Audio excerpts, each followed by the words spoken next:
So welcome to the College Signing Day Virtual Summit. My name is Phoenix. I am also known as the College Success Professor through my podcast, Office Hours with the College Success Professor. And we are starting the virtual summit. And we would like for those of you who are in the chat to definitely say where you're from, what college you're going to go to in the fall, or if you're already in college, what college you're attending. We are going to have a very interactive presentation today. So definitely engage with us on the chat. If you want to show your video, show us who you are, definitely do that. But in the chat, if nothing else, definitely tell us where you're from, what college you're going to, or if you're still in high school, what high school you're attending, and we will be getting started. I am also known as the College Success Professor. I have a podcast called Office Hours with the College Success Professor, where I interview current college students who share their stories and to teach other students about important lessons that they've learned. I also have sometimes people like I have today presenting, talking about how they have worked with college students and tips and advice for college students. So before I pull up sorry, hitting the wrong button. Before I pull up the first speaker who is anxiously waiting to get started and share all of her bits of information to you all, I just wanted to go over the speaker lineup for today. So we have 3 speakers. If you didn't get a chance to participate yesterday, we also had 3 speakers yesterday. If you registered for the event, then I'll be sending out a recording for all of those speakers from yesterday and the ones from today. So if you can't stay the whole time, it's okay, you'll get a recording. I do encourage you to stay the whole time because the speakers live will be able to answer your questions. So today we have Dr. Courtney Platts. She'll be talking about First Year Survival Pack, 3 things to help you manage online spaces and face-to-face places. So we don't know whether college will be in person or online or some sort of hybrid for next fall. So she'll be talking to you about things you can do to prepare no matter what instance you're experiencing your first semester in college. Next, we'll have Kevin Hudson from Princeton University. His topic will be getting beyond the major. He'll talk about more than just focusing on your academics in college, because it's important to focus on both your academics and the other aspects of college to make sure you're successful all 4 years. And then we'll end the summit with Dr. Craig Smith, who'll be talking about becoming the who you desire to be, focusing on self-improvement and getting yourself better throughout college. We'll also have questions and answers after each speaker. So definitely if you have some questions right now, you can start typing in the chat.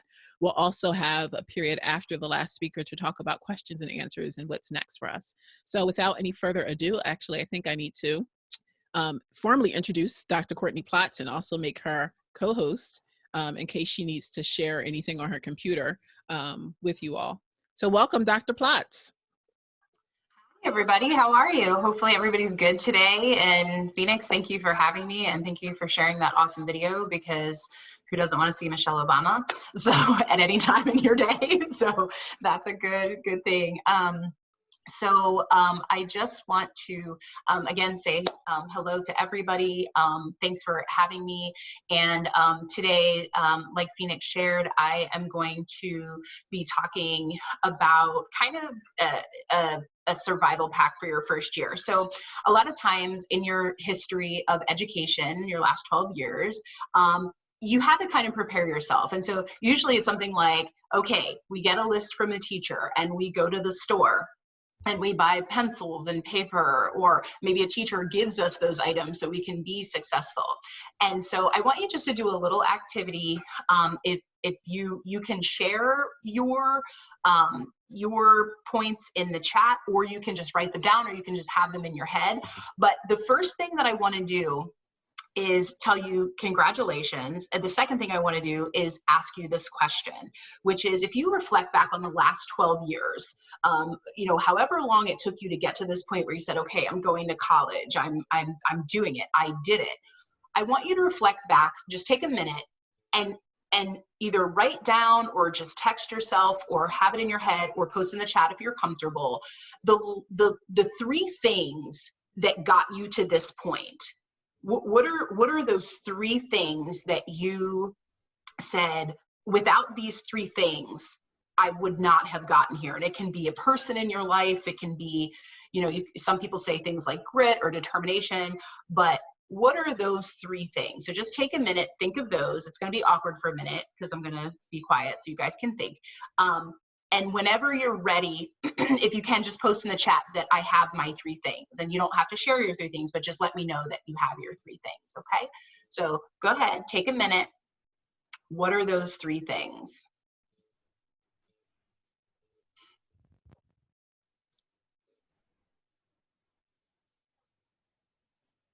And I'm watching my clock over here. And for those of you who are watching this recorded, you can also do this activity as well. So what are those 3 things? Those 3 things that help you get from point A to point B. What are those 3 things? All right, we're almost at a minute.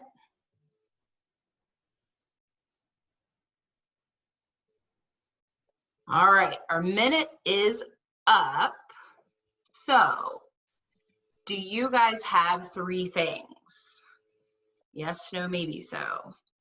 If you've identified your 3 things, here's the deal. Those 3 things are the first things you're going to forget when you're in college and you're struggling. So if you're saying, oh man, I don't know if I'm going to pass this class. I'm not sure, you know, if you know, I belong here. All those things that kind of come with that first year in college. And some people are really fortunate. They find that right fit the first time. And some people think that they, you know, find the right fit and they figure out it's not the right fit, but the next one is the right fit. So those things change. So whatever those 3 things are that you all identified are the 3 things that you're most likely to forget. Okay, so we're going to pack a little proverbial book bag of skills for your first year. So first of all, whatever those 3 skills are, or those 3 things are, you need to put them in your little backpack in your mind. So if it's a call to maybe someone important in high school because they always helped you out in that moment, and you said, hey, without Mr. or Mrs. So-and-so, I couldn't have done X. You know what? Keep their email. Put it in your survival pack. Have it ready, because you know what? That's the thing that you're going to forget, because when we get overwhelmed, especially, and I work with a lot of first-year students, when first-year students get overwhelmed, they kind of get this tunnel vision going on.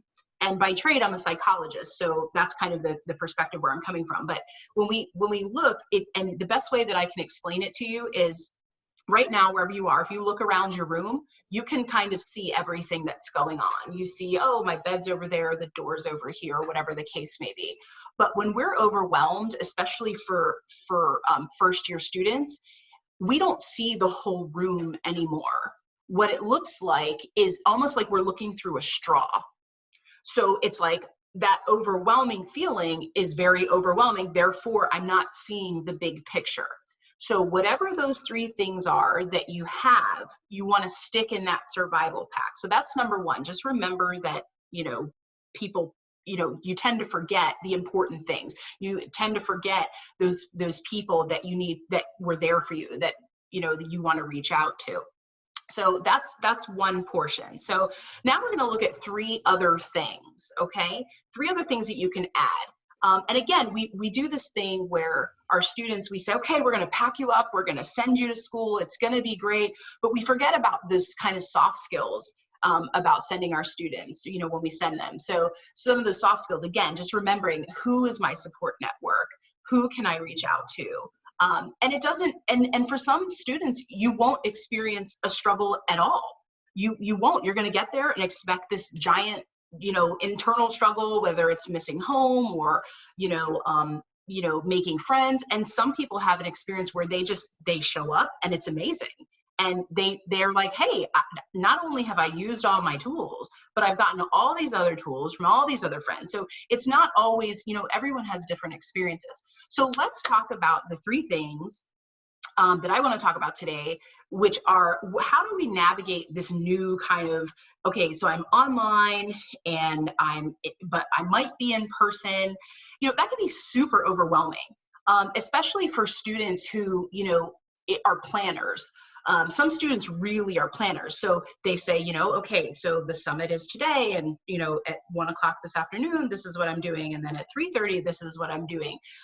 And so it can be very overwhelming for students in general, let alone first-year students, to to say, okay, what is going to happen? Am I going to be on campus? Am I not going to be on campus? Are we having face-to-face classes? Because that's what I'm used to. Are we having online classes?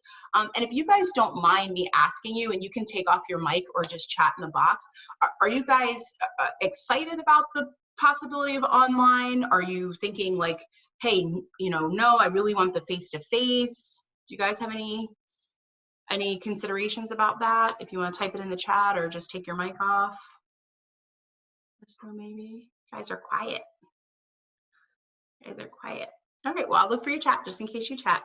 So so let's talk about those three things. What are those three things? Well, the first thing is, again, what we just talked about, which is making sure that you remember what you originally had in your survival pack. Because when we do a throwback in our lives, no matter how old you are, and you say, you know what, like I've done a lot to get here, wherever here is, right, at the time. It's okay to reflect back on that, and part of that being that we forget, because we're so busy in the know, and we're so busy focusing on what's going to happen next, and how's this going to happen, and how's that going to happen. And so when we're talking about those next three things, here they are. All right. So one of the first things is flexibility. Flexibility is critical. It's critical for face-to-face spaces, and it's critical for online spaces.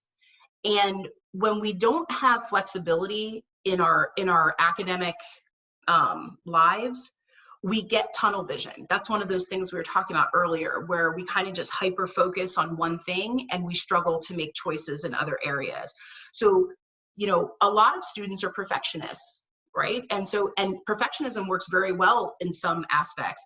I tell, when I was a counselor, and what I do now working with leadership, is I tell them, perfection is like a unicorn. Everybody knows what it is, but nobody's seen it, right? So if you ask for, a unicorn, if you say, hey, do you know what a unicorn is? Everyone says, oh, yes, I can identify a unicorn. And you say, okay, where's the last time you've seen a real live unicorn? Nobody's seen it, right? So perfection is very similar to that. And so that's one thing we have to do. Perfection and flexibility are usually the two things that kind of butt heads. So that's one thing, right? The second thing that we have to look at is time management. And, I personally, and I'm going to share with you guys what I share with leadership, which is time management is a very culturally specific term, because time really cannot be managed. It can only be experienced. And so one of the things that I say to students and to higher ed leaders is, is your calendar a bunch of tasks, or is your calendar a space where you really dictate how you want to experience your time? So as you're planning your courses, you're selecting those courses, don't just choose a random time.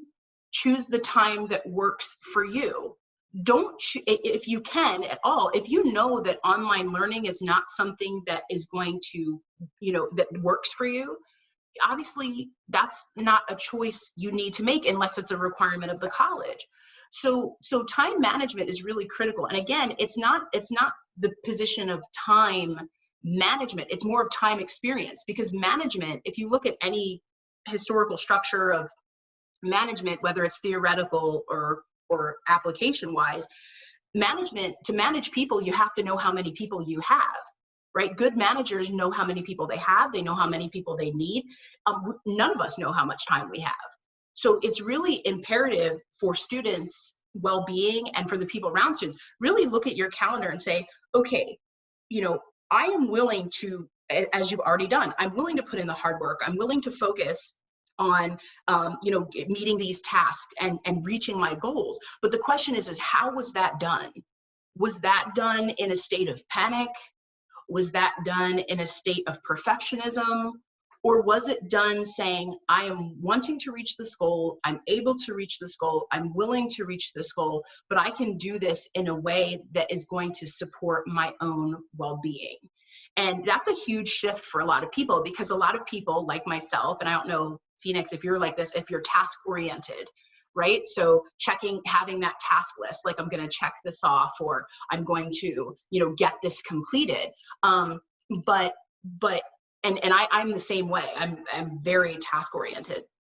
But when we look at our calendars, if our calendar is all tasks and we're really not putting footnotes next to those tasks saying, this is me being innovative, and this is me being focused, and this is me being, social.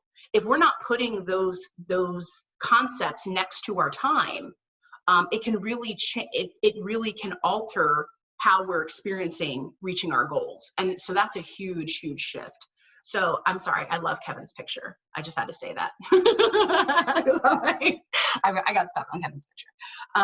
So any questions, comments? I'm always looking for questions and comments. So anything, thinking, going once, going twice. All right. So wait, we do have a question from okay. Scott.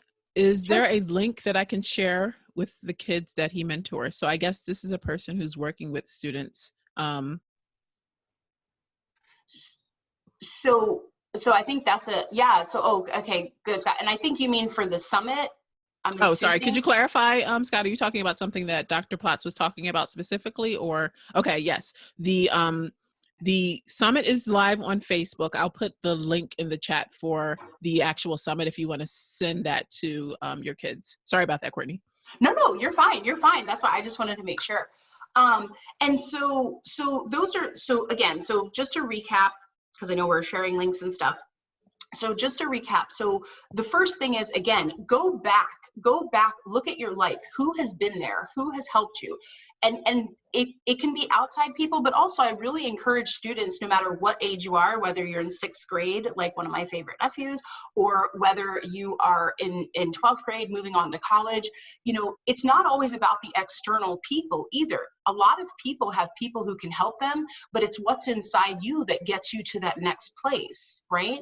So when we're talking about, doing that reflective piece, you really just want to look back and say to yourself, wow, I did this with the help of people, or without in some cases. I did this. So it's identifying those 3 things. What are those 3 things that have gotten you from point A to point B? And remember, when a big shift happens in your life, those are usually the 3 things that you forget the fastest, right? So if you say, wow, Mr. Hudson helped me do XYZ, he was great. When you're in a pinch later on, 9 times out of 10, you totally forget about that and you just focus on the issue, or you just focus on the problem.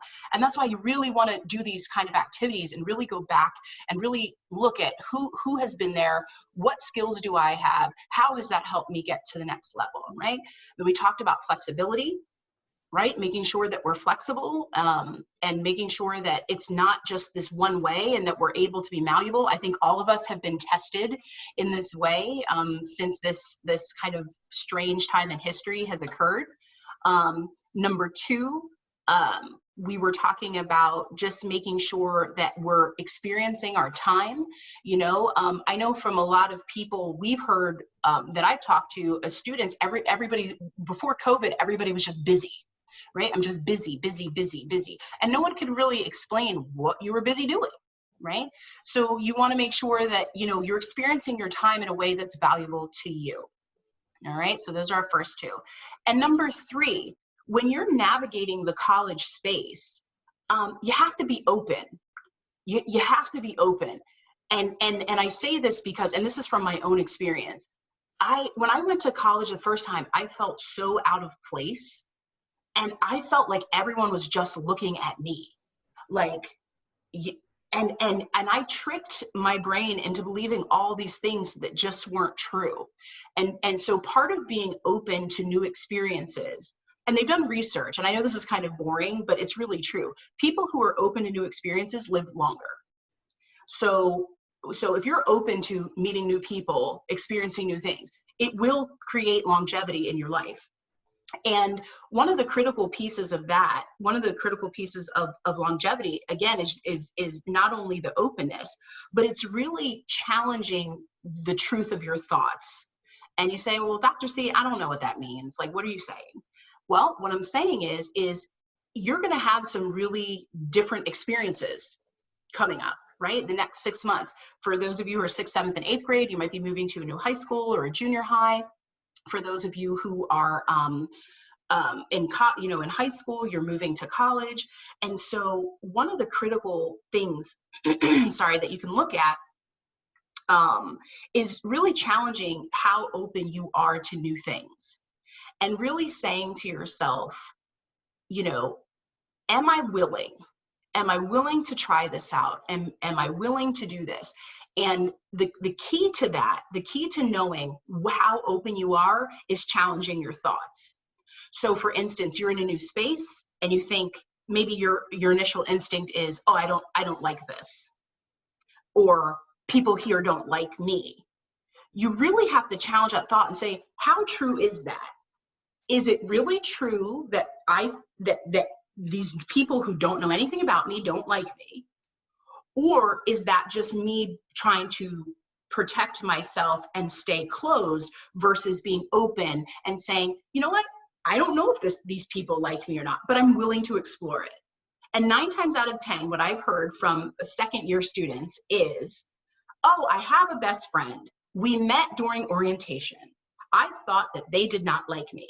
And we're best friends, right? So it's making that social network and being open in that area, being open to new experiences, and not thinking every single thing is a barrier. Every single person doesn't like me. Because that was, and just speaking honestly, that was me for I'm a 2nd generation college student. So my mom was a 1st generation college student. And we had very different educational experiences. And so I didn't have, even though my mom went to college, my mom's family was from Germany. So they didn't have all of the support that they needed to kind of go through college. So my mom kind of figured her way out, but she didn't know how to help me. She just knew how to do what she did for herself. And we learn very differently. We're different people. So my thing was when I showed up at a college, I thought, well, these people, they don't like me. I'm not supposed to be here. Why does it feel weird? What's happening? And it's a culture shift. So going from your high school to a college, there's a cultural shift, right? And so we know a lot about racial culture and ethnic culture, but there is a shift from going from the culture of high school to the culture of academia. And so again, I really just implore you, to just be open to those new experiences, be open to new people, be open to new places. And one of the things when I'm talking about success and leadership, whether it's with young people or higher ed leadership, is really looking at taking every opportunity. Like sometimes people ask me, well, how did, even as professional, like peer-to-peer, not students, but they'll ask me, well, how did you get over here? How did you get over there? Or how did this opportunity happen? Or how did you know? And I tell them all the same thing. When I went to college, I propped myself up under every single professor. And my only goal was, teach me what you know. Teach me what you know. How do you do X? Because I had no one else to ask. My mom didn't know. My dad definitely didn't know. I don't have any sibling. I have a half brother, but we're not necessarily close. So there was no one to ask. So I found the professors that I loved and enjoyed, and anything that I could learn from them, I said, I would come with questions, and I would say, well, what is this? When you say this, what does that mean? I don't know, because I didn't know, And so over time, just really, that is the most powerful resource that you have, is experiencing your time in a way that is healthy for you.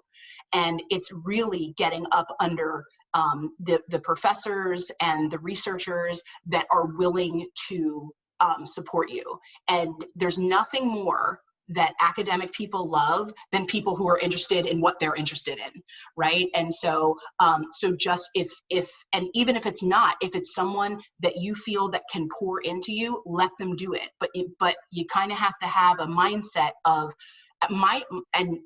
this is not professional at all. It's just the truth. My mindset was literally the hustle. It was, these people have something that I need, and I have to figure out how to get it, because I didn't know how to get it. And I was really blessed with some really amazing professors that really set the table for what I'm doing now for a living.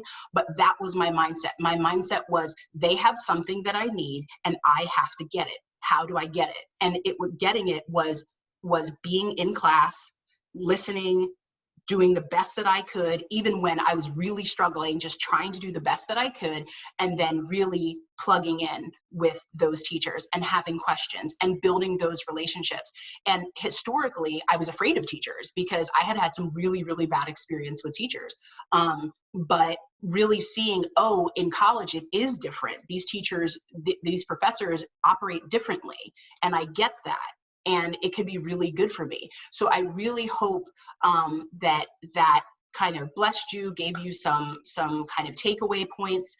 If there's anything else that you need from me, just let me know. Otherwise, it was so great to meet everybody, and I still love Kevin's picture. So we're in a good space. So thank you, everybody. I hope you found that helpful.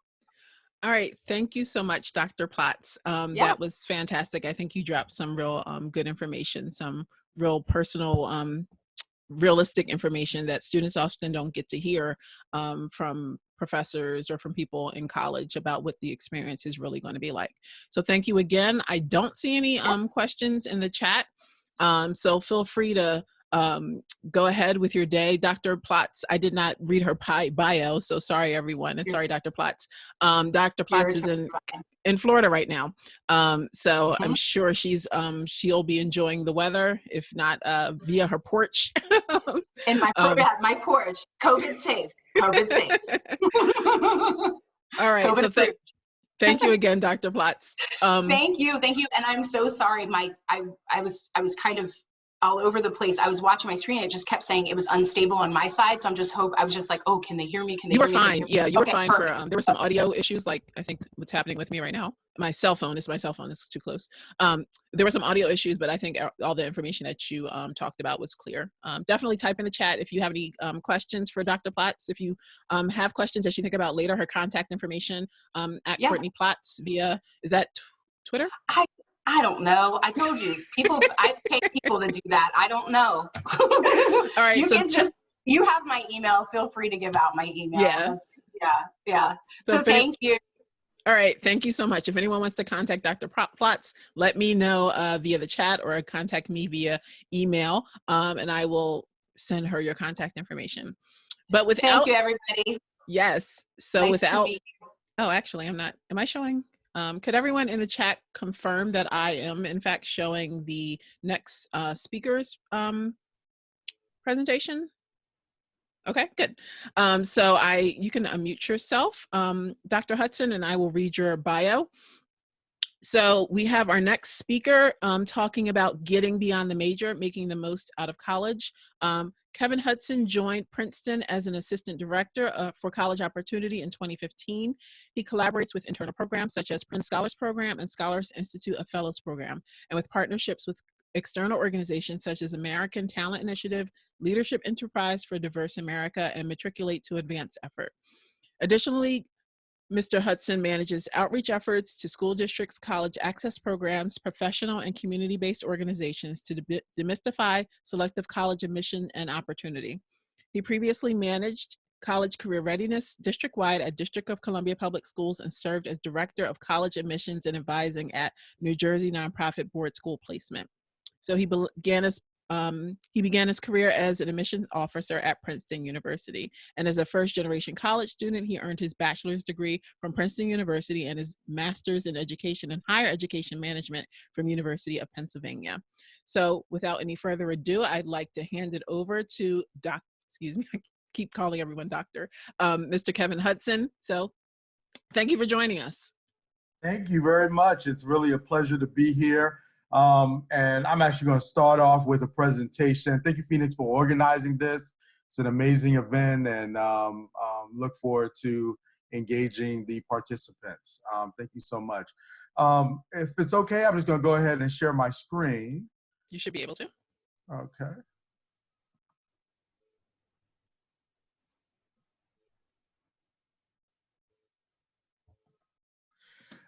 So I just wanted to talk a little bit about this whole notion of getting beyond the major to making the most of college. And what we often find is that number one, hopefully everyone out there, as you're working with young people, for the students who are on the chat today, there's often this question of why are we pushing college, and does college matter?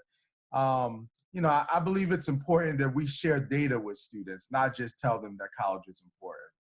And what we see here is a report from the U.S. Bureau of Labor Statistics that outlines the unemployment rate. That students who the more education that they have access to, the lower their employment rate and the higher their weekly earnings. Additionally, not here, but we'll find through other research, they have other outcomes, including access to healthcare that's paid for by their employer, access to time off. During this COVID period is becoming more and more something that we're all thinking about. And so just important for students to know that these building blocks that they're engaging right now, which may be tough as they transition into college, are going to pay off in the long run. It's just this investment that they're making.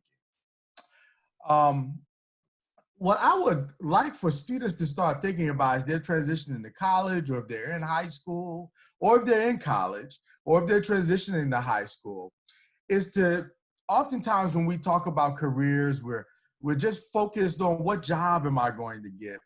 And I think students have to spend a lot of time in self-reflection, starting to ask themselves a lot of I questions. What am I good at? What do I love to do? And an external question of what might someone pay me to do, possibly? Or what might someone pay my business that I start to do? But when they coalesce and you get this sense of who you are as a person, what you enjoy, students are going to find themselves being able to access careers and livelihoods that their parents are really excited that they're going to have access to, which is part of the reason that they're hoping that they, make a successful journey into college. So to get that dream job and to be able to be self-sufficient as they move forward. And another question that I encourage advisors to ask students and students to ask themselves is, what do they enjoy learning? This is going to be important whether you're in high school or you're in college. What do you actually enjoy learning versus what job do I want? And I'll talk a little bit more about that as we move forward.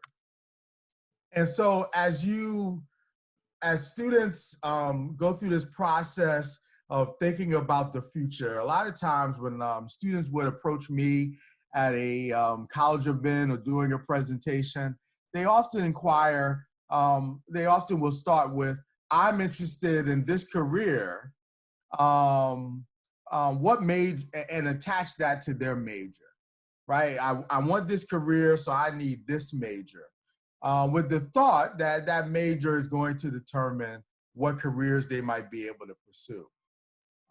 And I think it's important for students to have skills to be able to understand what are employers, what are the skills necessary for them to be successful as they move through college and they move through life. And so the chart we have before us is from the Job Outlook of 2018, which which is reported by the National Association of Colleges and Employers each year. And what you'll notice there, the skills that stand out as being important for the highest number of respondents are things like problem-solving skills, ability to work in a team, communication skills, particularly written communication skills, leadership, right? How are you going to be a leader of a team as you express your ideal? A strong work ethic and analytical and quantitative skills, which often we can quickly attach to an opportunity, a major, or something along those lines. But you notice most of them don't say a particular major that they would want a student to have. So those were attributes employers seek on a candidate's resume.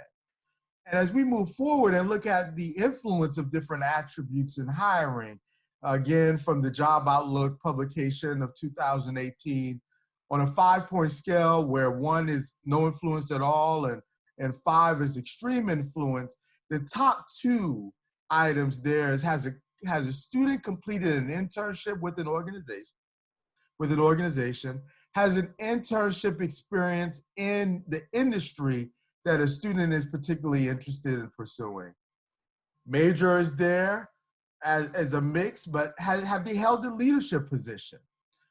Do they have general work experience of things that stand out? And attributes that are problematic, probably no work experience, the role of GPA, that is a positive thing, etc. So just the importance of students thinking about what are employers actually thinking about and wanting that we often don't talk to students about. And so students who are transitioning into their freshman year, their first year in college, these are things that you might want to consider, but it's also things that high school students and current college students want to think about. Are you building skills right now? Do you have skills that are going to translate to you being a successful employee? In a previous life role, I placed students in opportunities when they were in high school for summer job opportunities. And often people didn't understand quite why were the students that I had the opportunity to work with getting these plush opportunities in offices, etc. And it was simply because they knew how to communicate with adults. They knew how to answer a phone, how to properly answer a phone, how to properly send an email. And that stood out to employees. So Phoenix laughing because we so often see young people where they translate what they might do in their social life to the professional life of how they communicate. And that becomes problematic in terms of having to train them to properly engage and represent whatever organization they're working with, or if they're in a front office role, or if they're, on fries or as a clerk, whatever it may be, how they're communicating with others, and that being so important.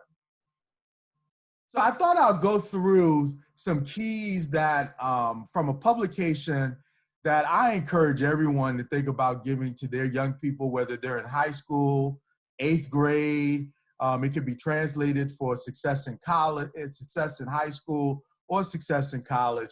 And that's the Making the Most of College book that was published by Richard Light, former Harvard University professor.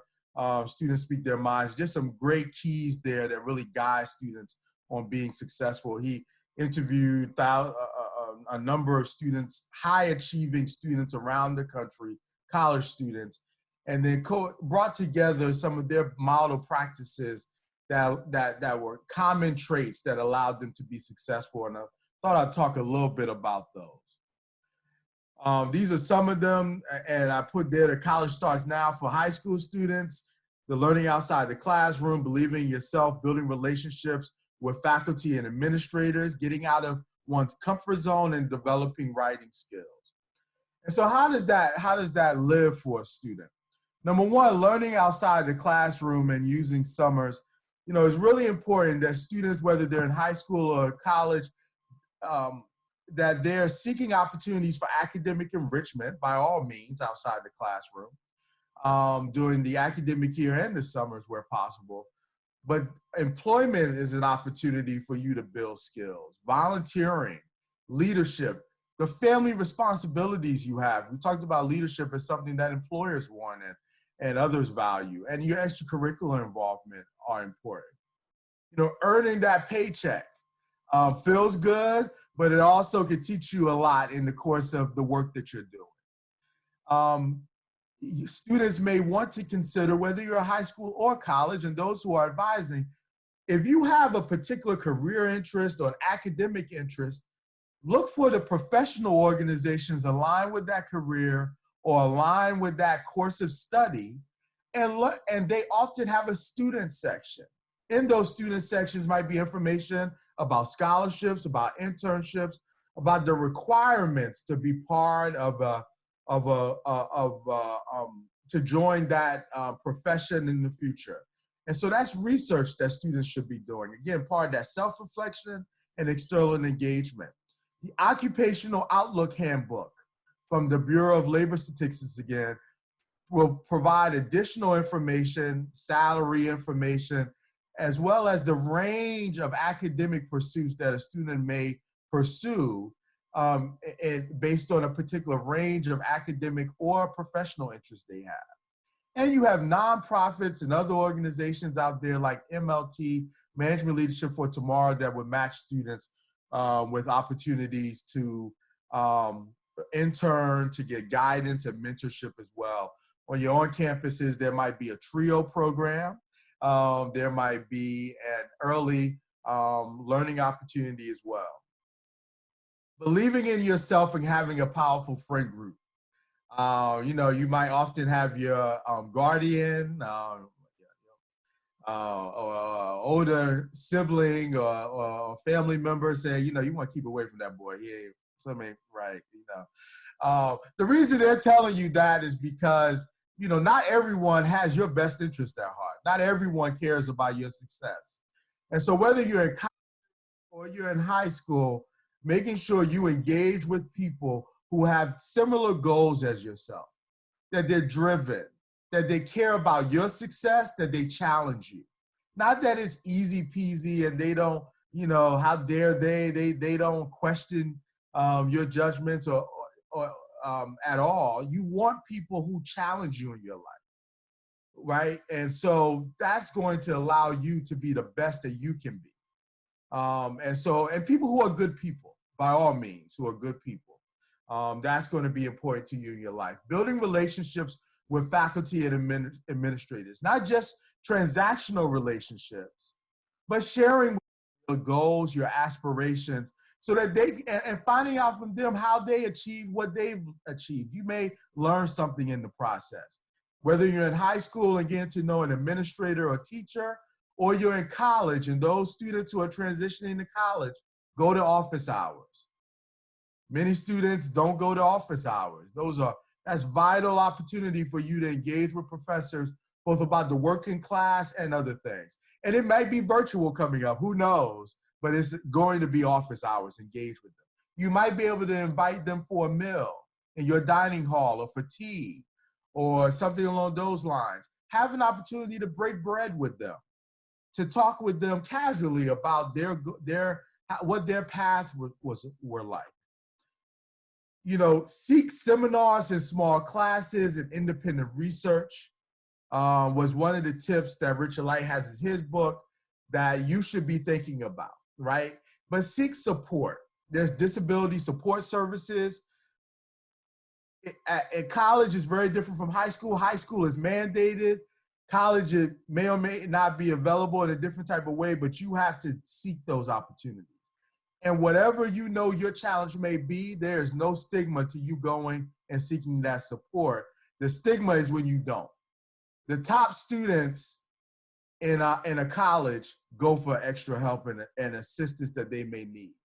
It's partnership, it's part of navigating. Going to the Career Center and also taking advantage of psychological services.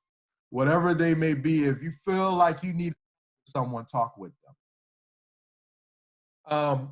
Additionally, getting out of your comfort zone and valuing diversity. No matter your background, there's a need for you to have a more diverse perspective. That might be learning a new language, being involved with civic engagement, volunteerism. Intramural sports might be something you might want to pursue. Maybe play rugby, meet some new people. Golf or football or basketball, if that's what you enjoy, or soccer. Going to your cultural centers. Those are places where you're going to find older adults who might be able to be mentors to you. Auditioning for a production, a dance recital, a dance group, or singing group that you may not have otherwise, and studying abroad. Study abroad. It's one of the things I regret not doing in college. Growing up, Black folk, why are you going all the way over there? We right here. You don't want you to get hurt over there. don't be scared. Don't let fear stop you. Eventually, I have traveled the world, but I wish I had done it earlier. It would have taught me a lot. You learn a lot about yourself. It gives you perspective. It gives you a different way of thinking that makes you a powerful person in the employment marketplace and in the world as well. Lastly, making sure you develop your writing skills. No, if you're a science-oriented person or not, you will manage someone, you will have to write reports. Reading helps you write better. Seeing how others write helps you write better. Going to your university writing center, your learning center, as well as your tutoring center is going to do nothing but allow you to be the best writer you can be and the best student you can be. So I encourage you to be engaged in that type of work as well, and taking advantage of that writing center and learning center from day one, not when it starts to get tough, from day one. That's what the best students do. And, if you're in high school, that's what you should be doing as well. Asking your teachers for additional feedback so you can be the best writer you can possibly be. That tends to be the biggest concern that professors have on the college level, is the writing of students. So the more you can be prepared for that and start to challenge yourself around that, the better you'll be in the long run, both in college and in your long-term pursuits. So I don't know if there are any questions or that I can answer at this time.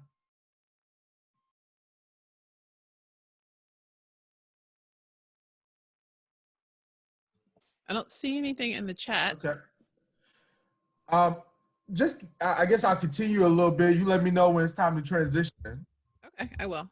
Did you have any slides? Any additional slides? No, I can take the slides off. Okay. Yeah. I will let the next speaker know that he can start whenever you are finished.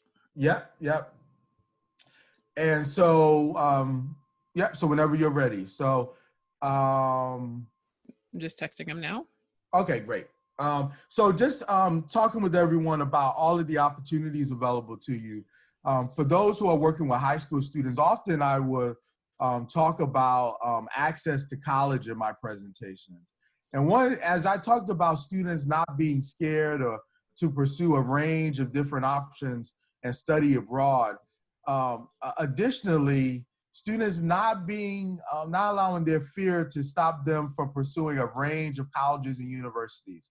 I happen to represent Princeton University, and whether you're on the college side or high school side, those opportunities are available to you at a range of colleges with financial aid. And so too often we find students who might be low to moderate income, and separately who might be Black or Latino or students of color, not consider graduate options nor undergraduate options in some of the most selective schools in the country.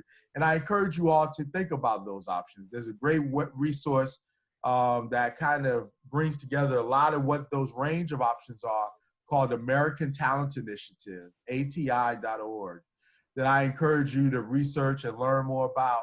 As you evaluate colleges and universities, there's a website, collegeresults.org, that allows you to evaluate graduation rates. And the reason you want to know about graduation rates as an undergraduate student is you need to find out from the school, what should I be doing to make sure I'm part of the students who graduate from your university? What are they engaged in? And so collegeresults.org is something that you would find beneficial and helpful for you. One of those cultural centers, I talked about the cultural center being an important asset to students. It was for me in my undergraduate experience. And my background is the Carl Fields Cultural Center at Princeton.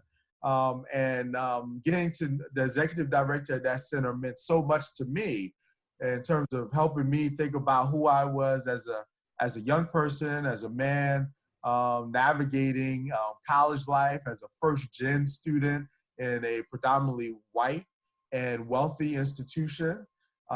If you have those struggles, wherever you may go, and we all have struggles, everyone at your school will struggle with, do I belong?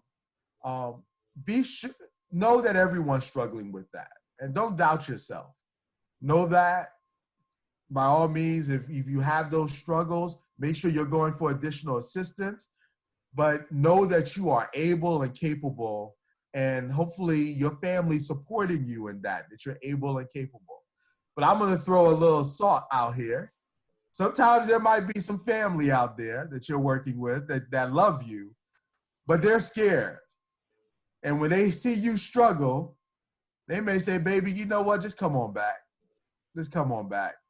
That's their fear talking. Don't let that be your fear working, right? Take advantage of the resources available to you at your school. Do that good fight.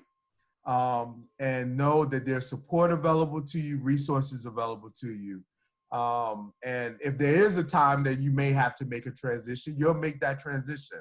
But don't allow fear to be the reason for that. All right, our next speaker is currently joining. So for those of you who are in the chat, those of you who are students, or those of you who work with students, don't miss out on this opportunity. Mr. Hudson works at a highly selective university. If you ever wanted to ask a question, now is the time. If you're planning to enroll in highly selective universities or any university in general, definitely take an opportunity to ask him a question before he leaves. So I will ask Mr. Hudson to stay for 1 or 2 minutes. If there are any other questions for him, I can put back, actually I didn't have his email on the slide, but he has typed his email in the chat. If you do have any questions for him, definitely you can email him directly and he would be happy to help you in any way that he can. All right, so I don't think anyone is taking us up on that offer. Fine. All right, definitely write down his email if you did not do so already. Our next speaker is here. Thank you, Mr. Hudson, so much for agreeing to present today, and I will be talking to you later. He will be doing a session for one of the classes that I am teaching this summer and sharing his wealth of information and resources to those students. So you are lucky, those of you who are joining today and those of you who registered, getting all this information. Thank you so much, and a pleasure to be here, and I wish everyone a blessed health and prosperity during this time. Thank you. All right. So we have our next speaker, Dr. Craig Smith, representing his fraternity. I do want to share your bio. Mr. Smith, you're muted, so you can take yourself off mute, but I'll do a little bio, introduce yourself, but don't forget to take your, okay, you're off muted. I'm going to share my screen and then share your bio. And then I will let you take it away. You don't have any slides, do you? No, I probably will jump on the internet and pull up my website and all of that stuff. All right. So as soon as I'm done reading your bio, I will give you co-hosting permission so you can do that. Okay. So over the past, can everyone see my screen? Can you let me know in the chat, or let me know, Dr. Smith, can you see my screen with your picture? Yes. Okay. Yep, I can see it. So I have my phone too close to the computer. It starts acting like that. Okay. Over the past 15 years, Dr. Craig Smith has served hundreds of youth and played an instrumental role in shaping the young men of tomorrow by providing quality mentoring services. Recently, he published his first book, a research study on the tools and strategies to help enhance the chance of success of first-generation young Black men, titled Too Important to Fail, Assessing the Role of First-Year Experience Program on the Persistence of African-American Males at a Predominantly White Institution. He's the founder and establishmentarian of Fostering Success, Boys to Men, a Pennsylvania nonprofit organization that specializes in the development of teenage boys aged 13 to 18. So without any further ado, I will stop sharing and I will hand it over to Dr. Craig Smith. Hey, good afternoon, everyone. We have a very quiet group today in the chat. Do you mind going on camera so I can see who I'm talking to and we can really engage? I'm an informal / formal person, so I would definitely like to, it could benefit from us just having a free-flowing conversation as I drop these nuggets for you guys in hopes of helping you. Hey, Sherilyn, I was waving to you when I saw your face, right? But quiet group nonetheless. The test of a man is the fight that he makes and the grit that he daily shows, the way that he stands upon his feet and take life numerous bumps and blows. A coward can smile when there's naught to fear and nothing has progress bars, but it takes a man to stand and cheer while the other fellow stars. It isn't the victory after all, but the fight that a brother makes. A man, when driven against the wall, still stands erect and takes the blows of fate with his head held high, bleeding and bruised and pale, is the man who will win.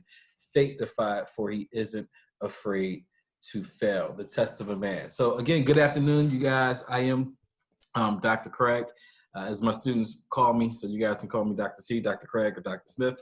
But put some respect on my name and call me Doctor. The good doctor is who they refer to me as. So pretty much, I just wanted to have a conversation with you guys, again, and drop some nuggets in regards of becoming who it is that you desire to be. And that oftentimes takes a while, but the journey actually should have already begun, but it really starts now. It starts today, as you guys have decided to take the leap and to pursue post-secondary education in a higher education realm. So I am a serial hustler, serial entrepreneur, serial whatever I think I can be, I make sure that it manifests with God's grace and with God's mercy. I'm currently, my latest venture is real estate. So this is something that's unique, but nonetheless, it has really taken off into a total different direction. I am a serial HGTVer. I love HGTV, flipping houses. So even before I jumped into the craft, I studied the craft.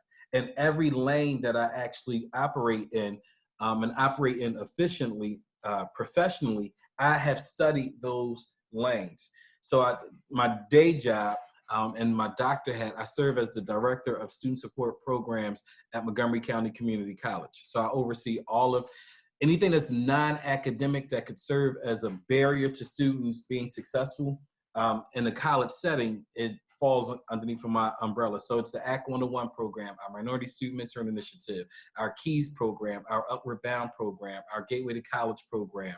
I have student support services specialists or social workers that work underneath of me. So again, anything that's non-academic or AKA when life happens, you knock on my door, we help you figure it out so that you can continue to move forward in your academic pursuits. And understand, life will happen, and life is happening now for all of us, hence us being in this virtual format in light of the COVID-19 pandemic that has hit the world. But we make the necessary adjustments. We find a way and we make a way, and we do what we need to do. My bio spoke a lot about my nonprofit. So I have a nonprofit organization, Fostering Success Boys to Men.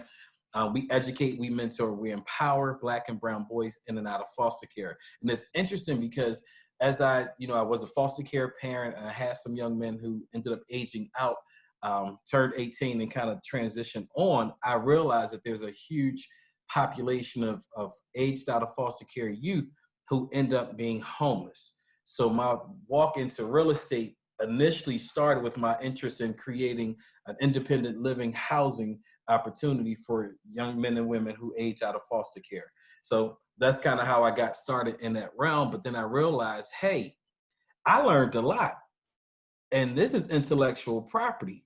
And you can charge people for what you know. So now I have virtual classes that I offer. I created a 4-week curriculum where I charge people $500 to listen to me talk about my real estate adventure. This right here, this is my little work zone. This is another course that I'm in the process of designing, and it's called The Deal. So these are 4 deals that I actually went through, and I'm going to take my students, my learners, whoever's in the class, I'm going to walk them through each of the respective deal and highlight the uniqueness of those deals. And this is all going back to my overall topic. How do you become who and whatever it is you desire to be? You study your craft. You first think it, then you believe it, and then you do what you need to do so that you can manifest it. So I thought it, I believed that I could do it, and then I did the work that was necessary for me to ensure that it actually happened. So when you think about becoming who it is you desire to be, your desire starts in your mind. So, okay, I decided that I'm going to be a nurse. I'm going to major in nursing when I go to college. Okay, so you started applying for, or you researched different nursing programs. You applied for some of those programs and you landed. Phoenix, are all these students attending LaSalle, or is this just open? This is open to any and everyone. We have someone who works with students in the group, and I believe we have a few shy students in the group. And one thing I wanted to note for students, if you are planning on starting college in the fall, one of the things you're going to have to get comfortable with is being able to, show yourself on camera, or even just if you're not comfortable with your background or whatever, just talking via the online platform. Your teachers are going to want to engage with you and interact with you. So why not try it out now in a safe environment? We're all friendly. We all work with students. So definitely, if you feel comfortable either talking in the chatting, one basic thing, we don't even see you if you just type in the chat. So type in the chat, show your face, or say something to us so we know that you're here. Yep, and at any given moment, if you guys have a question, something that I say trigger a thought, by all means, drop it in the chat. I'll click the button and I'll acknowledge that. Phoenix, you said something that's integral, that engage and connect. That's all my staff, whoever comes on board with me, it's all about training them to really engage and connect with students. But now, since we're in this virtual format, there's no way that you can't engage and connect. So you have to engage via the chat. And you have to connect with your faculty members, because this will oftentimes push the grade from a B to a or a C to a B, or a D to a C. So the fact that the professor knows that you're engaged and that you're at least trying, putting forth some effort in their respective platform, then that oftentimes makes the actual difference. In addition to me doing real estate and a nonprofit, I'm an international speaker. Phoenix, I went through like all of my different workshops, and I'm like, it's Saturday, it's like 70 degrees outside. I don't feel like all that today, so we just go and talk. But I was almost this close to doing my comprehensive theory on first year student engagement. So I think, and that leads itself to that whole engage and connect. When you get to your respective, I can't even say campuses, because we don't even know when we're going back on campus, right? When you get to your respective platforms, you must connect with your instructors. So if you do that by way of emailing them, saying, hey, how you doing? My name is Craig Smith. I'm a first-time student here at the college. I am interested in ... But my goal is to earn an A in your class. What do I need to do to ensure that I earn an A in your class? So for all of your classes, you can make a generic welcome email that you send to all of your instructors, where you're introducing who you are and you're setting the precedence for you as a learner in this instructor space. Hey, I'm Craig. This is my first time in college. This may be new to everybody in a format, this online virtual situation, but what must I do to earn an A in your class? And the instructor will begin a dialogue with you, and now they can make a connection with, oh, Craig is a student that reached out to me. And then, I actually have a picture, and I turn to the side and I'm smiling. So the guy that's turned to the smile with a big smile, that's Craig. So now the instructor is able to make a connection with me, get a sense for my personality, but at the least know that I'm committed to being academically successful, in our respective classes. So that engage and connect piece is huge. I mentioned that I'm a higher education administrator.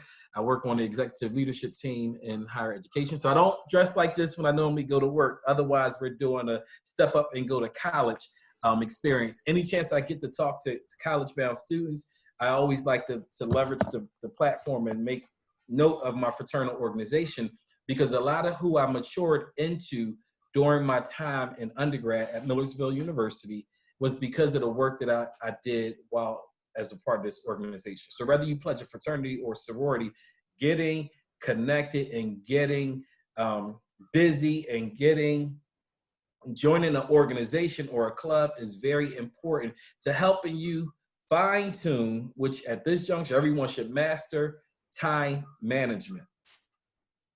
Having your classes, working a part-time job, doing work study, being engaged or connected with a student organization all helps you manage that 24 hours in a day, right? I'm also a life coach. I also work at a funeral home. I actually had a funeral today that I went to, and I sat in there and I just shook my head like, oh, they did a horrible job. So working at a funeral home and going into funeral services is not a good thing, because you're overly critical on every little thing. So that was this morning, but now I'm here with you guys. I stopped off and saw a couple potential investment properties with real estate. And then I'm here planting a seed because this is where my heart work is and this is where my passion is. Really planting seeds and helping young people have those conversations, think through about who it is they desire to be and how best for them to actually get there. So I'm going to open it up to, I can't think it's Enoch. Enoch, what institution are you planning to attend and what are you planning to major in? Scott, I'm not certain who's the Scott is the person who is the mentor, I believe. Okay, so I'm gonna skip over you, Scott. And Kim, where we going, what we doing?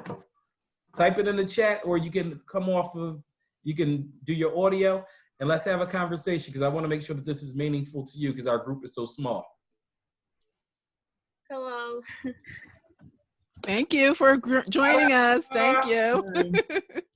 The good brother. Now listen, when you go to college, you Alpha Phi Alpha. Oh my goodness. You find the Black and Old Gold fraternity. We are the gentlemen and we are the scholars. And we are the scholars who make dollars. Period. So you find the good brothers. Because if nothing else, you can study with them because we're smart. But go ahead. Where you going? I'm gonna be going to LaSalle University. Oh yeah. Welcome, Explorer. Okay, Explorer. I actually live around the corner from LaSalle. This house, I'm literally right around the corner from LaSalle right now, and I'm looking to rent my house or possibly Airbnb it. So you might be one of my future tenants. Freshmen are not allowed to live off campus. Future tenant. Now, what degree program are you interested in, Kim? I'm gonna be majoring in biology. Okay. What do you plan to do long term with your biology degree? Hopefully go to med school. Okay. What do you want to study? I mean, I don't have anything specific for now, but. Okay. Now, interesting enough, I actually started Millersville as a biology major back in 1996. In 1996, and there was I think it was about a group of about 10 of us who we went in and we said we are all going to get this biology degree. We're gonna go to medical school. Some wanted to be respiratory therapists. Two people wanted to be OBGYN. Someone wanted to be optometrist. I was one of the last ones to hold on, and then I shifted to psychology. Oh. So I say all that to say not to scare you or deter you, but that is going to require you to do a lot of work. My youngest brother is actually a senior. He was hoping to see a graduation. He was on a 6-year track at Millersville, but he did biology.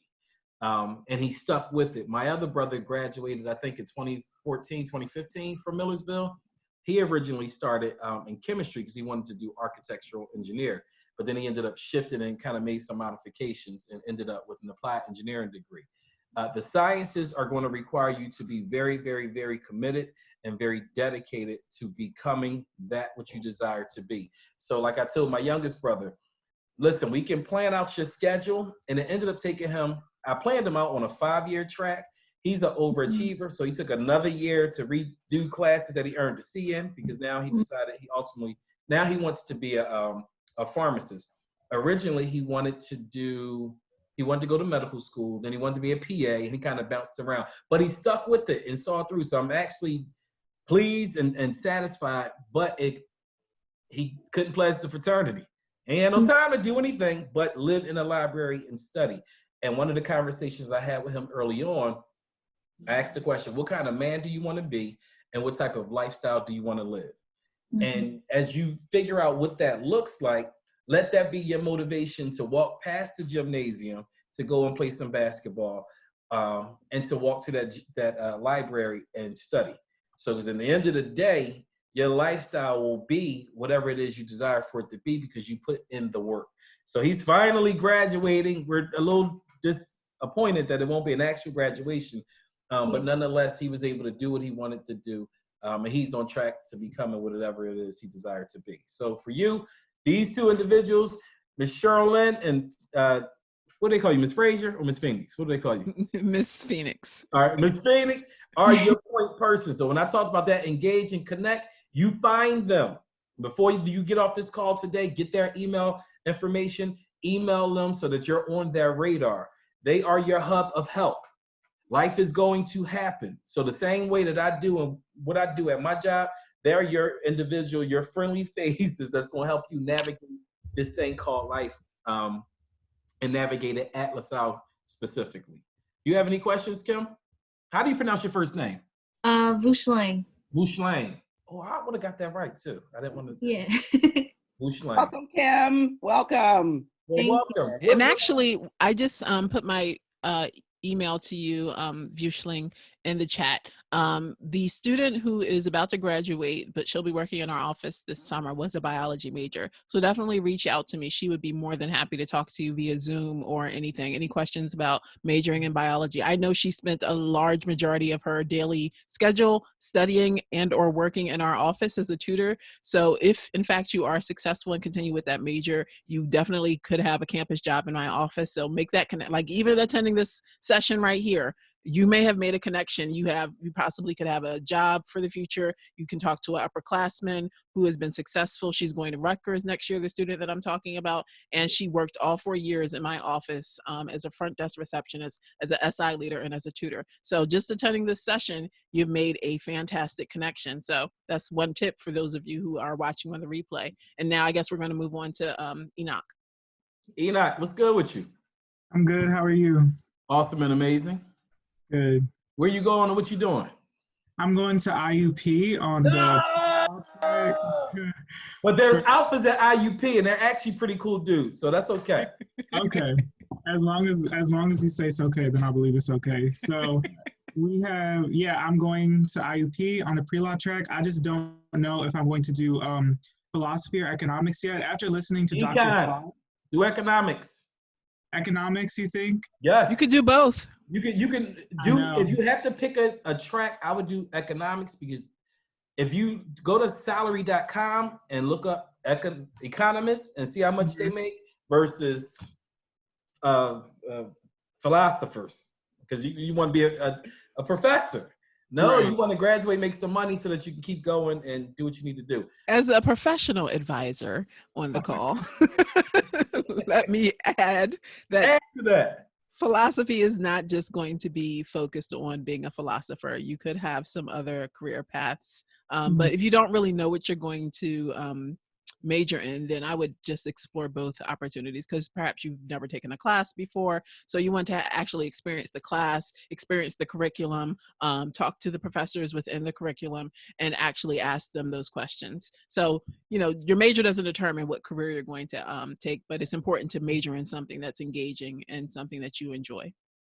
I definitely considered both, and I was like a little more on like the econ side for a while, because I don't know, I've never particularly like enjoyed like math classes in high school, and after hearing Dr. Platts talk about time being an experience, so it's difficult sometimes to make a really like strict schedule and follow it, because you also want to make sure that you're happy personally. I mean, personal happiness and satisfaction is important to me, but also I want to keep that GPA high and not be stressed out, as well as secure like a nice job for me and my family down the road later on in life. So I looked at econ and I said, well, this isn't like hard math. It doesn't require like, I guess, traditional math skills. Like, it is more humanities based, and I am more of a reader and writer. So it definitely did look attractive to me. Salary.com. At the end of the day, you want to be able to cash a good check. Yeah. Take care of that family. Carry. But then you want to make sure that you're happy, and if it's pre-law, then ultimately you're going to go to law school, and typically most law degree programs you'll end up with an MBA anyway. So it's just still along that business track and trajectory. But the philosophy courses, you can minor in philosophy as well. I didn't particularly enjoy philosophy, even though I'm a talker, and a deep thinker. Wow. But all of my philosophy professors was just boring. That just wasn't entertaining. But it's interesting, because when I ended up shifting from biology, I didn't have a declared minor in psychology. I just liked all of the psychology teachers. And when I had a conversation with one of my mentors who recently passed away, Dr. Rita Smith-Waddell, she said, "Dummy, what's wrong with you? You're sitting here struggling in these sciences. You have A's and B's in psychology. You're supposed to be in psychology." And she called me a dummy. And she was tough love. And I ended up shifting and then went down that whole psychology track. And it's interesting because everything that I do in terms of all of the lanes that I find myself in, psychology is the underpinning, being able to have the ability to connect with people and to discern people and to it just all helps with all of what I actually do. Have you guys taken a learning style assessment? Do you know how best you learn? I've taken, well, I feel like the only assessment like that I've taken for school is Myers-Briggs. I do that like so much for like different classes, but I have taken little like, what industry do you think you are? Like, what major do you think you are? What Things came like up? that. It's always some of the humanities like sociology or teaching like sixth graders history, things like that. I definitely don't want to be a teacher. I just don't think that's for me. It's not that I don't think I can like deal with people. But there's a need of you, not of me. There's Right. a need for you. Yeah. As a But- brown man in education, there's a definite need, but you want to be passionate about it. Because I've had Right. conversations and sat on different panels where they were really encouraging men of color to go back into the classrooms. And Phoenix and Charlene, I actually thought about it for a second. I was like, well, I want to be a principal. But then I thought, I don't want to be the first in and the last out. No, Charlene, don't amen that. I don't want to be, I want to have a lifestyle and a quality of life, which is why I've shifted. And now I'm doing this more entrepreneurial stuff because I want to be able to free up my time. Now, you're definitely on that law track. You're going to make great money because everyone has, I need a lawyer right now. Oh, boy. Two different situations right now. So there's excellent money to be made in that track, but do your thing. Now, what high school are you at? It would be something I would do later on. Like I can see myself teaching, but I there's definitely like certain professional interests like in my goals list that I want to accomplish first. And I just always like to be on my feet and working. Like I don't see myself like practicing law forever. Right. So I know that like there's always going to be something that like I'm always looking for like the next step in life. That's the type of person I see myself as. And teaching is something that I'll pursue like later on. I mean, you always have the opportunity. So once you have a master's degree, you can just pretty much teach. So, and you teach, I think all of us serve as adjuncts. And we just go back and we teach at different colleges, a course or two or three, based off of our work experience and then the degrees that we've earned up until this point. So teaching is always something that you're interested in doing. It comes easy, it comes natural, and there's an opportunity for you to create an additional stream of income. So when I talk to young people, you always want to figure out how to create multiple streams of income for yourself. So if you want to be financially free, typically financially free individuals have at least 5 to 7 streams of income, if not more. So how do you figure out how you can monetize on your passion and your purpose and your skill set, right? Without taking up all of your time. Because at the end of the day, you don't want to work and accumulate all this money and you don't have no time to spend it. You want to be able to travel whenever you want to be able to travel and spend this money. Because working on the funeral side of the house, you can't take it with you. Right. Can't take it with you. So what else? What do you, so you're going to IUP. What is, and I guess you guys can answer this too. What's the conversation around what your freshman year or your freshman semester, first semester going to look like in light of COVID-19? I mean, the administration has been very positive so far, IUP specifically, and I feel like this is like what most colleges have been saying. I just don't think anybody wants to come out and say, oh, well, you guys are going to have to do online classes. They've been saying in like publications and stuff, oh, well, we look forward to having you here with us on campus in the fall, and they're very clear about the with us on campus in the fall bit. But I mean, I've been fortunate enough to receive a full ride there. So you got the Board of Governors? Yeah, I did. I'm a BOG recipient, baby. Yeah. It definitely helped make my decision to IUP like easier. And that's definitely why I took them up on it. But yeah, I mean, regardless, I'll be fine. I feel like I can learn in any environment, but there definitely is a difference between looking at someone through a screen and being like physically on campus, because college is an experience. I heard like recently you in the news. Talk like you've been there before. Like, I said, you talk like you've been there before. I mean, I've been around people who have been there before, and they've just complained about a lot of different things. And the one thing that I've seen from all their complaints is that, like, it really is an experience. It's not going to be perfect, but, like, you know, you're paying for something. So, yeah. Now, and with that being said, because you're paying for it, or you've paid for it because your tuition is paid for Yeah, it, they're paying for it. you hold the faculty members accountable for ensuring that you learn. Now, don't let them get off the hook. So if they come in and they spend the first 45 minutes talking about their dog and their cat, this is not economics 101. Can we refocus, recenter, redirect? So that's good. So wait, so pre-law, what's the actual degree? What would the degree be, Phoenix? It's a BA in economics. So it's an econ degree. Yeah. Okay. It would be different for each school. So each school has a different program or a different path. Yeah. Okay. So they're econ. Now I know for IUP they have and since you got the BOG, then you don't have to go this route.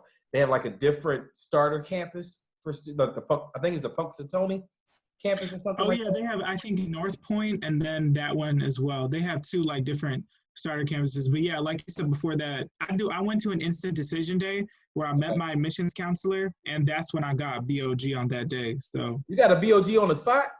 Yeah, that's what they were offering. What was your ACT scores or your SAT scores? Hey, this is public. Come on now, don't put the pressure on the boy. I mean, I will say that I was a college recruiter for Millersville for a couple years. So if you offer something on the spot, you must look real good on paper, baby. That's good. That's I will say I was prepared. I brought everything that like I had, but I feel like the most like intriguing part was like the interview. But yeah. Yeah, no, good stuff. I can see you being a value add to someone's college campus. Thank you. And what type of organizations are you interested in? Like clubs and stuff? So I'm definitely interested in community service, specifically anything alumni relations or admissions related. I'm an orientation leader right now at Central High School, and that's something I've been since I was a freshman. So I definitely want to continue that. But I also know there are things that I never want to do again, like choir, for example. Like I specifically said on Common App, no, I will not pursue this in college. It's not that I hate it or anything. I wish not to pursue it. I can't see myself doing it. And I know at IUP, there are opportunities in admissions and alumni relations to get like real hardcore networking done with so many different individuals in any field, really. So that's something that I'm really looking forward to participating in. Well, I'm impressed, young man. I wish I had $5 to give you, and I would just give it to you. I would send it right to your Cash App. Thank you. But you got the BOG, so you don't need my money, nonetheless.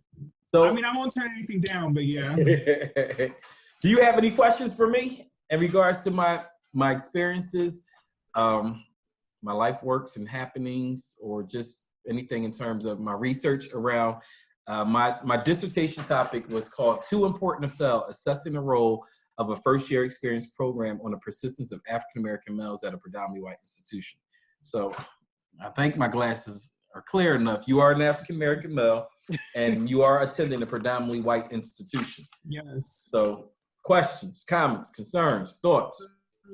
Since you did go to Apache school, and I'm going to Apache school, I just wanted to know, how did you advocate for specific things that you wanted to see on campus? I know that schools in the Pennsylvania system are very, like, they look very kindly upon like people of color because they want them to enroll. But if you ever found yourself in a situation where you felt like you had to advocate for yourself or just for like fellow students of color on campus, how did you do that? Who did you go to? Importantly, I mean, I feel like most importantly, and what was the outcome?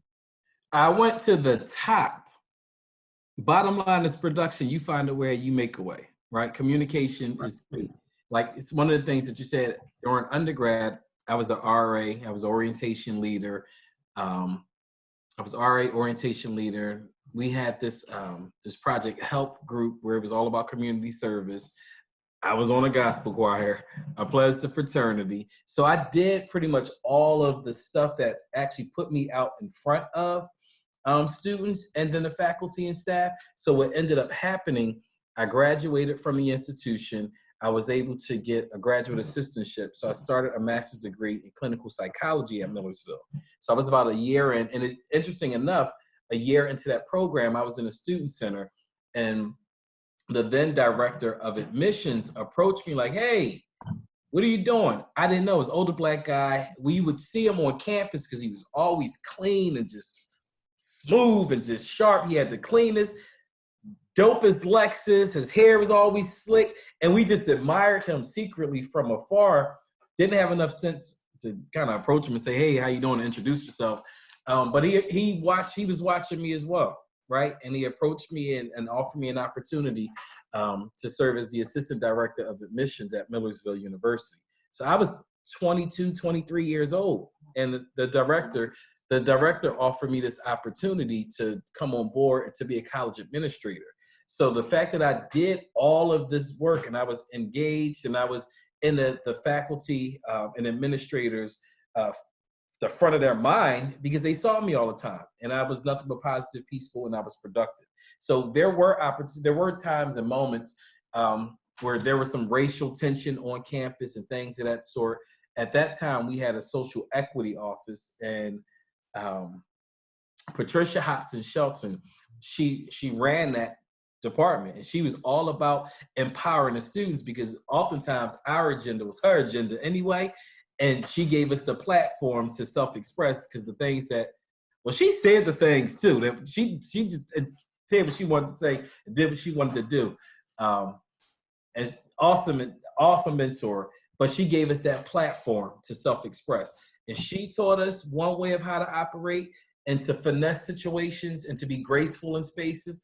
And then that Dr. Rita Smith-Waddell that I mentioned, my other mentor, she was it is what it is. You either gonna love me or you're gonna hate me, but you're gonna respect me and you're gonna respect the decisions that I'm making and what I'm bringing to the table. So I had pretty much the best of both worlds in Dr. Rita Smith-Waddell and then Patricia Hudson Shelton. And they equipped us and empowered us with the tools necessary to feel comfortable to go and get what was rightfully ours. Thank you. That was very helpful. There's this program at IUP. It's called McNair. It's like a national program. They had it until 2018. And I checked up on it because I'm interested in it. And I think I was told that like they lost the grant for it or something in 2018. So I just wanted tips on like, how can I like get this back on campus? Because this is something that I think not only myself as a person of color can benefit from, but all other students of color who are interested in pursuing doctoral studies. Yeah. So it's data-driven decision making. So if you look at the data, and you can work with institutional research. I mean, of course, you need to stimulate a conversation with an administrator who could be your advocate in the space, right? So you get your foot in the door and you become an orientation leader. You identify a mentor to about 5 of them. So outside of having one mentor, you need to have an executive board for your life. And that consists of at least a minimum of 5 individuals, right? So somebody that you go to when you're spiritually weak. So that's your church mom, right? Or your church pop, or your uncle such and such, or aunt such and such. Then you have someone that's your professional person that you go to. You have your business savvy person. So you decide how you build your executive board, but you have to create and identify these people. And a lot of them will end up being faculty and staff members that you connect with at IUP. That's going to take you and fine tune you and beat you up and clean you up and tell you who you are and tell you who you're not. And you're going to respect it because it's for the greater good of you and your growth and your development. But you find someone who has the platform that can help you get that back. But it's all going to be about the data. You know, look at over the last 5 years when this was here, this was the outcome, this was the impact, ... But someone at the institution will need to help you in these particular efforts. But what you'll be doing is positioning yourself to be one of the first ones to receive it when they come back. Right. Yep. Thank you. You're welcome. IUP actually has a few doctoral degree programs too. I think they have an EDD and Ed Leadership. I saw they have a few partnerships. So I think they're one of a few PASHE schools that, excuse me, that actually offer doctoral degrees. So I'm an advocate for PASHE schools. The name of the game is to walk away with least loan debt as possible. Yes. I'm not in the 800 credit score realm right now because all that damn student loan debt that I have. But I didn't get any of that student loan debt from Millersville because I was Board of Governors. I was a full Pell, full fee recipient. Yes. I got myself in early enough to get the SEOG grant, and I had a working standing relationship with the then, and I think he's promoted out from that role, Director of Financial Aid, Dwight Horsey. Now, I graduated 20 years ago from college in 2000, and I still remember everyone's name because of the relationships that I established with these individuals. Financial aid, I played no games because I needed my refund check. Yes, I did. So I had a standing appointment. I was proactive and not reactive. Is all my stuff in? Do you have everything that you need? I want to be in the first round of refund checks that come out. I was coming from North Philadelphia, single parent household. My mom didn't know how to navigate school. She never completed high school. So I was pretty much on my own, and she didn't have any money. So oftentimes what I ended up doing was taking some of that refund check money and sending it home to help my mom and them out in my absence. So yeah, make connections. I say all that to say, make connections. Identify your executive board and say, listen, I desire to be this and you have it. How did you get there? Thanks, mentor. You've been voluntold. Mm-hmm. Enoch, were you at the session yesterday on scholarship displacement? Yes, I was. Okay, so we did have a session yesterday on scholarship displacement, talking to a student who actually experienced it. So definitely, I hope you took notes during that session, but you'll be sent a recording of the session. For those of you who didn't attend yesterday, she went over a lot of information that students should know about making sure that their financial aid packages are in fact consistent from year to year, and in fact that they don't experience scholarship displacement. We emailed together afterwards, and I actually ended up signing her petition and asking her for more information because that really is a serious topic. I know some of my friends who are experiencing that. I had an outside scholarship offer. Board of Governors, for Apache School students, that takes care of the total cost of attendance. But I had another outside scholarship. It's not room and board. It's just tuition, and I think fees. So you still have that room and board gap, huh? Because I was Pell eligible, I had the SEOG grant, I had the PA State grant, I was able to have my full cost of attendance almost covered, except for a small loan expectation that I thankfully rejected. But what she said yesterday was 100% true. You have to be very specific and detail-oriented. I mean, schools will always work out so the financial aid package, works out in the institution's favor. So they will primarily, they will be reducing the amount of institutional aid they give you at first. So you just have to know their policies and say, hey, I have this outside scholarship. I don't have to take out this loan. So don't force me to. Mm-hmm. But again, the name of the game is to walk away with least loan debt as possible. It's still an investment in you. So at the end of the day, if you have a $5,000 gap and you're on a 4-year track, $20,000 for a bachelor's degree, I take that any day. But if you don't have to take out any loans, that's ideal. Now, when I was in graduate school and I was getting those crazy refund checks, had I known then what I know now, I would have taken those refund checks and invested into real estate. So that now, 20 years later, when I'm finally finished with school and I have to pay these loans back, I at least have properties I can either liquidate or the positive cash flow can be directed towards paying off the student loan debt. So shoulda, woulda, coulda, but again, I'm always certain and adamant about giving people different options to consider and to think about how they strategize what they do and how they do what they do with these funds, because you're going to have to pay it back eventually. In 1996, I would have never known that 20 years from now is when I would begin paying back my student loan debt. So that's 20 years worth of compounded interest.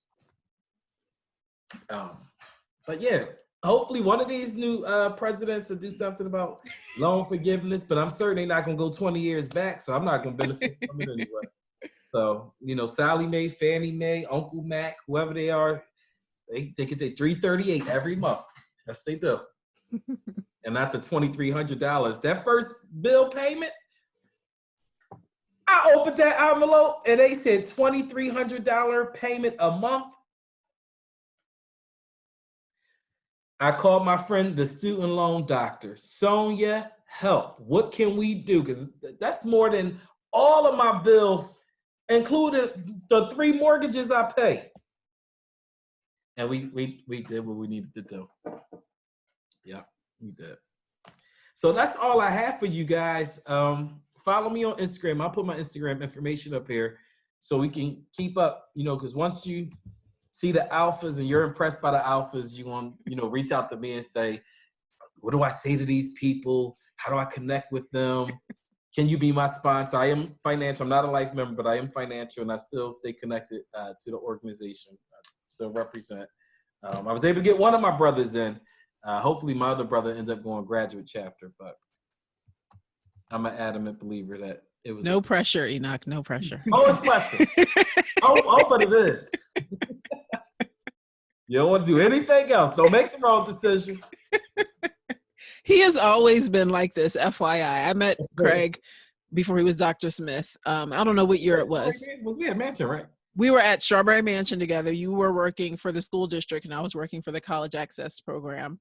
And even then, he was Alpha Phi Alpha all day, all the time. So because this is a school for the better making of men, right? And it's a good opportunity. I've slowed down a whole lot. I ended up some guys who tried to come through Millersville many moons ago, who actually stayed connected with me through my work with the nonprofit. They ended up kind of saying, is it okay to talk about it now? I know it didn't work out back then, and I was able to get a few of them through the alumni chapter. I'm like, you still want to be? That's been 15 years. You ain't just put that. All right, well, come on then. We'll talk. All right. So he has put his Instagram in the chat. I'm also going to officially, if that is it, if there are any more questions, Yoling, Vio Schling.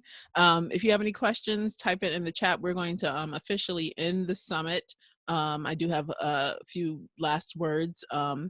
If you don't have any other questions for Dr. Craig Smith, I will let him go, or unless you just want to hang out. Yeah, I know you are busy. You have a lot going on. Thank you for taking your time out today.